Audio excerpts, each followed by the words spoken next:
didn't turn out as bad as it could have from the injury list in Scotland.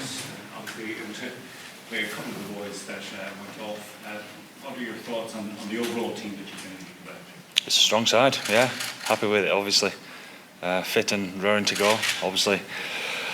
Gutted for people like Gary and Ian Henderson who miss out on the last weekend. But the lads who come in got their chance to put the best foot forward, and yeah, we're happy with where we're at. Training went well yesterday, so captains run tomorrow. So fingers crossed, and everyone comes through for the game nice and healthy. What's going to be key for victory on Saturday? Oh, I mean, like any game, you know, it is another game, you know. It's the basics of the game, etc. But being the best version of ourselves is absolutely the key. And yeah, I think, you know, the outcome is of what people think that we're chasing is a trophy, but we're not. We're chasing being the best version of ourselves when it matters the most, and we all know that it matters. But performing under that type of pressure is the next step for us. All the pressure is on you, and it's all to lose. Have you been able to deal with that in? Me personally, yeah, no, yeah, easy. Yeah. Not you personally, but the team. There's so much to lose, obviously. No, there's not. It's a game. It's a game of rugby, and we always challenge ourselves, and that's something that we do pretty well. You know, the week's been pretty abrasive, if I'm honest, in regards to what we need to be better at and where we need to take our game, and the expectation of making sure that our best is safe to last is key for us. Andy, it's great news that Aidan Doris and Dan Sheehan are fit and able to start. Yeah, obviously two players for the big stage, and they're fit and well, ready to go. I know it's not your first time to face your son Owen in an international game. What is it like in the build-up to such a big game with a Grand Slam on the line? Have their side been picked yet, has it? Has it come out their side yet? It's not come out yet, has it? Sure. No. I'm well, not sure yet. Let's see whether he's picked first or not. What's it like in the build-up to the game? Do you have conversations before it, or how do you approach it? I'll have a conversation, yeah. We don't ask questions that puts the other person in too much of a predicament, so I know that he's travelling over today. He's not staying too far from our house, actually.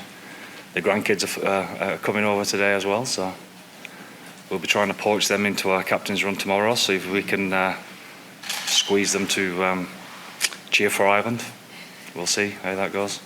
Yeah, I read back in January time that Owen said that his oldest son had an Ireland jersey because his granddad manages them, so that's why he's wearing it. I've told him to bring it, yeah, so we'll see whether what he wears on Saturday. It's great as well for Jimmy O'Brien coming into the matchday squad. Yeah, that's the game, isn't it? You know, and Jimmy's not had as many match day involvements as he would have liked, you know, in comparison to what he's done over the last year or so. But it's funny, isn't it, how things work out. And you know, Stu McCluskey has been unbelievably unlucky in that regard. But Jimmy's versatility gives us good scope off the bench. Andy, it's Johnny Sexton's final Six Nations game this Saturday evening. Can I ask you specifically about how much development you've seen in him as a captain in the last few years since he took on that role? He understands that he's got the balance right, you know, and the competitive edge we all know is his point of difference, being able to control that, and what he's portraying to the rest of the group has been top draw, you know. I still think he's 100% getting better and better in that regard, and long may that continue into the World Cup. And in terms of the occasion itself this Saturday, going for a Grand Slam, how much does that factor into your preparations this week, or do you treat it like any other game? No, it's not any other game. We'd be stupid to think that, but it's another challenge for us. As I say, being at our best, the trophy isn't the factor. It's us performing that matters the most. You've decided to go with Jensen Gibson Park to start with Conor Murray on the bench. Why did you go with that selection? Just a gut feel. Jameson's back with the team now for a couple of weeks. I mean, whilst the lads have been rehabbing away, they've not been practicing with the team that much, and the foul week allowed Jameson and Robbie and Tiger, etc., to get their feet under the table. So obviously the more time that they can spend doing the rugby bits, training gives you the headaches that you want, doesn't it, in regards to selection. And you watch and look in training and how Jameson played when he came off the bench, and we feel he's the right man to go and attack the game. In the Scotland game, the point at which Scotland had a period of wrong possession, and then ball breaks, and with Peter O'Mahony clears it, and then it's Johnny Sexton and him chase the ball right up the pitch and put the pressure on Scotland again. Could you just talk about the leadership within this group and the character that you've seen working with guys who maybe have that bit more experience in the leadership group? I mean, it's been well documented that we've worked hard on the leadership group, but the biggest compliment that I can pay to them would be, the goal was to always to make sure that everyone else is within the group is leading themselves, and that's how you make people feel, and they've achieved that. I think there's obviously still a long way to go, but I think everyone who's taking the field now, and not just the lads who are taking field, but the lads that's in the squad as well, they're taking more responsibility for themselves and for their team. So therefore, in my opinion, that's leadership within itself, and it's those leaders who have helped us to get to that point. I appreciate that. Obviously, you've got your own job to do with Ireland, but if you were in the England camp, what do you think they will have been saying throughout this week after what happened last weekend? Well, I mean, what they have been saying, Ellis Genge saying that they're going to come out and fight. Of course, 100%, they will, and they're going to be. They're going to be formidable opponents at the weekend for us. They are. I know the quality of play that they've got, and watching them also in the Six Nations and in patches that we've seen in the attacking game when it's been flowing, etc. They're as dangerous as anyone in the competition. So I think they'll have the emotional edge. Obviously, there's no better tonic, is there, than getting back out there and playing again and putting a few things right. So we'd expect them to be way better than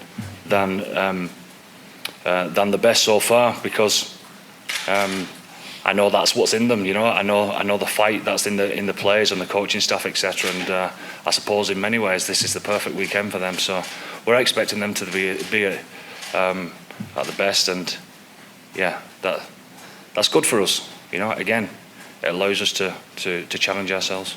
Even before the Wales game, Paul O'Connell in his pre-match press conference spoke about how he felt this group of players embraced being a favourite, embraced being the #1 team in the world. How impressed have you been with the way the players have dealt with that situation? Perhaps maybe when previous Irish sides, even Paul and Brandon Driscoll admitted that they would have shied away from that. How pleasing is it that at the top level your guys are, if you want to use a better word, enjoying rugby and enjoying the moment and enjoying being the target for every other team in the world?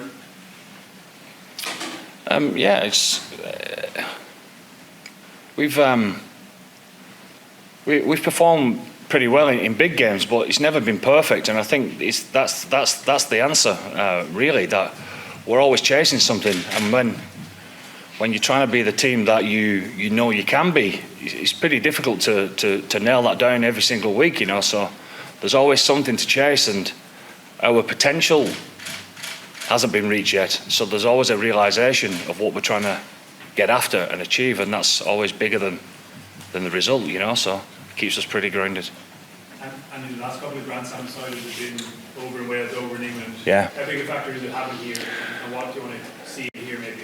It's something that we've talked about from day one coming in before we went to Portugal. That it's not been done here, so we've we've earned the right, haven't we, to have a go at that. So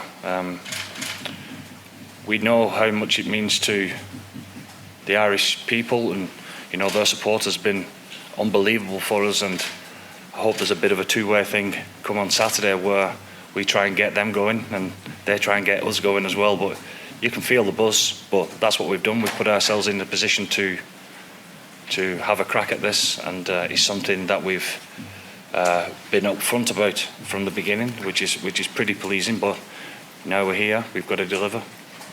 You've put a big focus on that kind of connection. I think right from the start, obviously, you kind of focus on Ireland's role in this campaign. Yeah. We heard bits and things, so I'm sure there's more. Why has that been such a big focus for you? Because we genuinely do care about the game in Ireland. It's what is it? Probably the fourth biggest sport. We want to grow the game. We want to inspire a generation of people to enjoy the rugby. And we want people to be proud of what we're doing, and that's genuine. We get a buzz from that connection. And we feel it massively. So again, we know what type of weekend it is for everyone involved. But the people who are coming to the game and the millions all around the world will understand their responsibility to make sure that we hopefully do them proud. And what's been the most pleasing part of your site's development over the last 3 years? I think it's just the way that our attitude of being honest of where we're at, a realisation of where we're at, and again what we're chasing. I think we realise, it doesn't matter what game you look at, whether it's being a big result or whatever, that we've always been honest enough to say that this and this should have been better, and what is it that's stopping us from doing that. And putting the whole package together is a difficult one to manage, but that only comes after time, with dealing with emotions and the mental side of the game, the physical side of the game, and backing yourselves to be yourselves. That package is pretty difficult to manage, but with time, you keep getting better in that regard. Pick up on a question from earlier. See, so often in recent memory, teams kind of clamouring to be the underdog, but your heavy favourites tomorrow, to be a really great side, does the team have to keep on embracing the favourite style week on week on week? Everyone talks about walking towards stuff and trying to be yourself, but we don't. I mean, we don't want to be number two in anything. In this weekend, we don't want to be second best. We don't want to be second best in anything really. So, but in that regard, it's not embracing that. It's embracing the challenge of being ourselves, being our best. That's all that matters. And if that's all that matters, then what have you got to lose? That's the pressure that we put on ourselves. Andy, okay, same last one in this section. You talk about chasing perfection. In a coach's mind, is perfection attainable? No, and it never is, and the players know that. We talk about it all the time. So it's something that you're always chasing. You're always trying to tinker with to try and improve, and that's how it's always going to be. That's the reality of life, isn't it? And I think you said you could get better. Give us a headline on an area that you could get better at. Yeah, everywhere. I see reports every week that said, whatever side, not just us. They were clinical. They were this. They played at speed. They did this. They did that. But when we analyse any of our games, you look at say the perfect game, the perfect performance that you remember back in history. You'll watch it back over again, and it's littered with all sorts, isn't it? I suppose the England game in the semi-final in the World Cup. Wow, what a performance that was! And I was there watching it live, and I thought, whoa, that's a brilliant performance when it really mattered. But if you watch that back, there's all sorts of stuff that they would have wanted to improve on. So it's the same for us.